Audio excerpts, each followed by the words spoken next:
What's going on, guys? Here working on the Chevelle at the shop. Did a bunch of little stuff over the weekend. Tommy, myself, Wade was here working on his car. If you guys caught a couple of those shorts, swapped the cam out and the motor and did a couple other things. But figure I'd give you an update of what's going on with the car and where we're at. What did we do? So, rear bumper is back on. All the wiring is done. Everything is loomed like factory. Like I said before, I tied up the third brake light wire through the factory grommet, coming out of the factory grommet, and I got it sitting right there to go back up into the license plate clip as soon as I get the gas tank in, and I hook all that up and loom that gas tank wire. But there's two P clips there, holding it against the body. Lights are all hooked up in the back.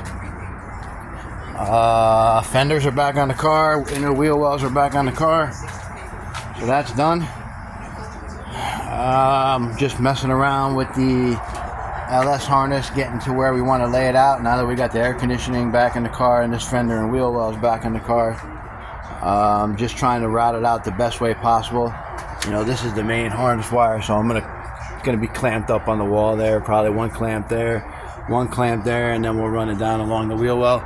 I'm thinking Tommy might make a bracket coming off the frame right about here, stand up to hold the ECU, and then I can run the gas pedal module and the fuel pump relay off the wheel well, because it's kind of busy right there with all the air conditioning lines and everything. So either that, or he'll make a plate that'll step up off the fender and step down, and all the AC lines will run underneath it, and we'll mount the ECU and the gas pedal module on that plate, so it'll look clean and won't be so cluttered. Got the AC inside the car done. Wiring, I just did that today. Now I got everything loomed. Coming out of the kick panel there. You can't see any more wires because I loomed them. So they're going underneath. P-clip there. Another P-clip there. And if you look, let me climb under here. I got the relay. You look right up there, mounted flush, so you can't really see it. But if there's an issue with it, it's easy to get to. You know, that's the thing. Functionality, guys. If something happens on the road, something stupid like your AC goes out because the relay burns up, quick 10-minute fix, and it's down the road. P-clamp there just to hold the harness coming out of the ECU for the AC. Going down, little zip tie there holding it, and then into the car. That purple and white, purple and tan wire. The purple wire is for 12 volts. Tan wire goes to the lamps on the fuse box to light up the control panel if you have that kind of control panel. I think ours is all digital and LED, so I'm not sure if we'll be using that wire, but it's there if I need it. Got the OBD 2-port running the car. Got the gas pedal wire for the electronic pedal running the car. So that's all done. Biggest thing, we did all the body mounts on the car. Now I know there was somebody who said they had a Monte Carlo that they're doing the body mounts on. They wanted me to show them how they were done. Unfortunately, Tommy beat me to it and had it done either Friday night or Saturday morning before I got here. But I will go over how we did it. It's real easy. So you need a floor jack, and you need to get all the bolts out of the frame. At least one side. You can do one side at a time. On the Chevelle A body, like I said, there's one back here underneath the bumper. You'll see it when you look up. There's one right there. That's why that hole's there. And there's one that sits on top of the rear end here that doesn't have any bolts that go into it. It just sits between the frame. There's no bolts holding it. So you have that one there in the back. You have the one in the middle of the car here. You have one over the rear end. And I think there's one here. And there's one all the way in the front. The way we did it, you saw Tommy drilled the holes to lube them up because the car's 50 years old and the bolts are going to be a bitch. So what we did, lubed them up, let it sit for a couple days. Tommy took all of them out at one time, which you can do. And then what you need to do, once you get all the bolts out, you get your floor jack and a piece of wood, preferably a little longer than that one, but 2x4, 2x6. And then what you're going to do is you're going to come under here and you're going to jack up your car by that pinch weld. Now you want a long piece of wood, you know, to go from, you know, pretty much the back of the car, back wheel, to the front wheel, you know, a good 2 foot or so. That way you spread the load out on the pinch weld and it picks the car up evenly. So you're going to jack the car up until you can get to the point where, see if I can show you one under here. That's probably not the best one. I'll show you the one in the back of the car. Sorry about the film, guys. Hold on. Actually, I can show you right here in the front. So those are the core support bushings. So basically, it's the same thing. There's a bushing underneath and on top. On the car, this nut is welded to the car.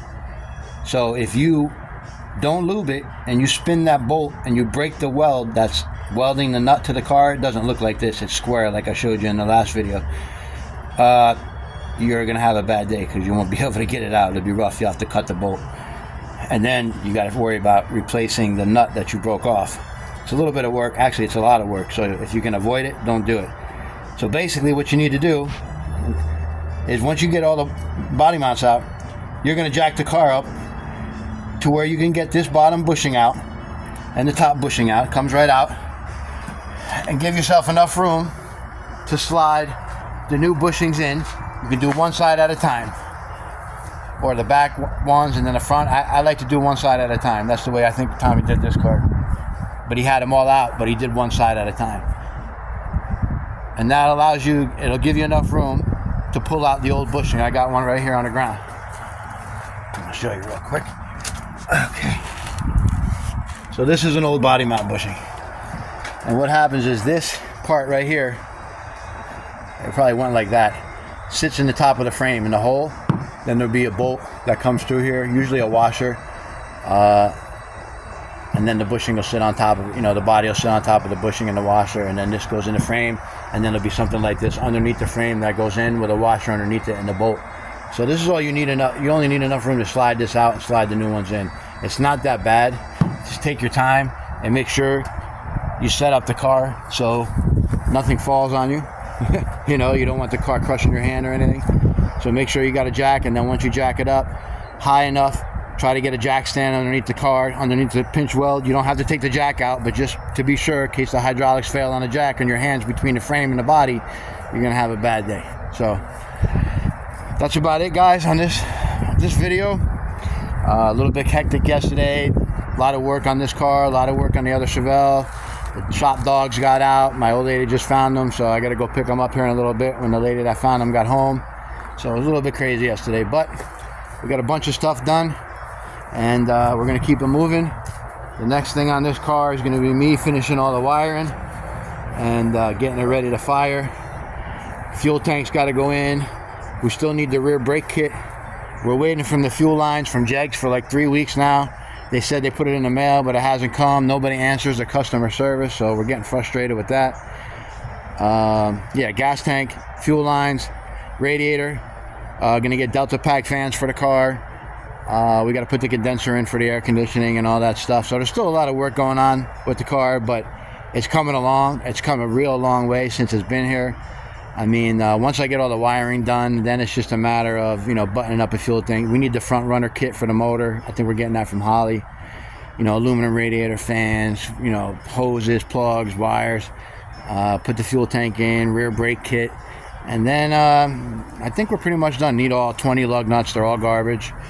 And yeah, that's going to be it, guys. So that's going to be the end of this video.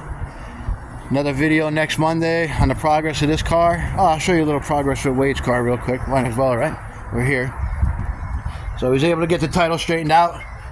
Not a salvage title anymore. He had it inspected and got it all dialed in. So no more salvage title on Chevelle. Good news. He's already got the registration for it. It's got insurance on it. It's legal. I don't think the mechanical fan's staying on permanently. It might stay on for us to get it running and to where he can drive it and move it to where he's taking it. You saw we slid the Texas speed cam in. Showed you the easy way to do it. I myself, I like to change the lifters, but it requires pulling the heads, and he wasn't ready to do that at this time. I think his goal is just to get the car running with this motor, sound good, a little bit more power, and then I think he's going to build a Gen 4 for it. and then a little bit of boost or what have you, and gonna go that route. But at least now you can enjoy the car. Like I always tell you guys, man, don't spend your time trying to make it 100% perfect. Just get it up and running and enjoy the car. You can always do improvements on it later, just like I did with the Monte Carlo. I got up and running, driving for what I could. It's a great car. I love driving it. There's other things I want to do to it. I want to slide a cam in it. I want to do a different exhaust on it. I want to get the G-Force cross member. But right now, we're just waiting and enjoying the car while I'm acquiring those parts. Guys, next Monday, another video on the progress on this thing. Hopefully we get a little bit more done. I think Tommy's plan is to build the brackets to hold the ECU for me this weekend so I can get all that wiring underneath the hood done.